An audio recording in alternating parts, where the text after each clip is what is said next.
was occupying in the past, think it is not a good idea, because the Netherlands are not the UK in terms of dimension, in terms of role, in terms of geographical situation. The Netherlands is not an island, I have to say.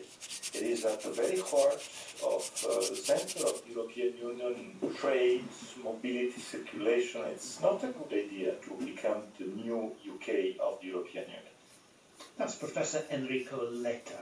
So how have the markets in Europe responded to this latest development on the pan-European level? Brian Torres, consultant associate at JM Fins, with us now. Brian, welcome back to World Business Report. What are the bourses looking like? Well, they're still pretty buoyant, but they're not as buoyant as they have been. We saw most of the European bourses up by over 1%. At the moment, only Frankfurt is managing to hold that sort of a rise. A lot of the other bourses have fallen back, and in fact the Euro Stoxx 50, that's a pan-European index, is now up around 0.7%. And that's probably a third down from its peak. In London, we did see share prices move up quite sharply at the opening. They've also drifted back, but they're still a fifth higher.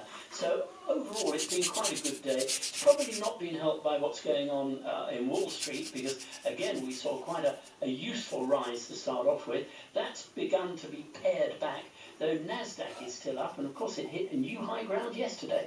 Let's talk about jobs, Brian. LinkedIn, good place to look for jobs, not such a comfy place to have a job right now.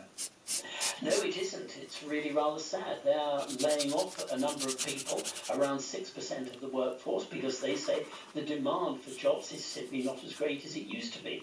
They're not the only ones, of course. We learnt about Marks and Spencer's laying people off yesterday. We know that Indigo, the largest airline company in India, is going to get rid of around 10% of its workforce. That's perhaps not too surprising given the problems that are being faced by the airline industry.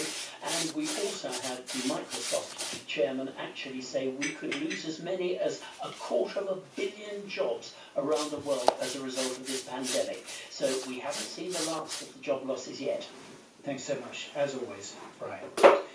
World Business Report on the BBC. Here in the UK, an influential parliamentary committee has called for much tougher action on the part of the British government against websites and social media platforms that allow the unchecked spread of dangerous claims about COVID-19.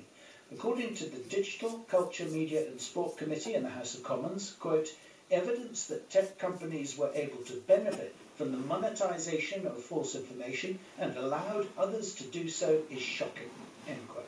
So what kind of misinformation and conspiracy theories are they worried about? I asked the committee chair, the Conservative MP, Julian Knight. They range from the bizarre, such as the 5G conspiracy theories which led to 5G towers being attacked, right the way through to issues such as, for example, disinformation spread about how hospitals were unsafe and crowded, and that itself led to people not presenting either with COVID symptoms or, frankly, other medical conditions. So it ranges in many respects.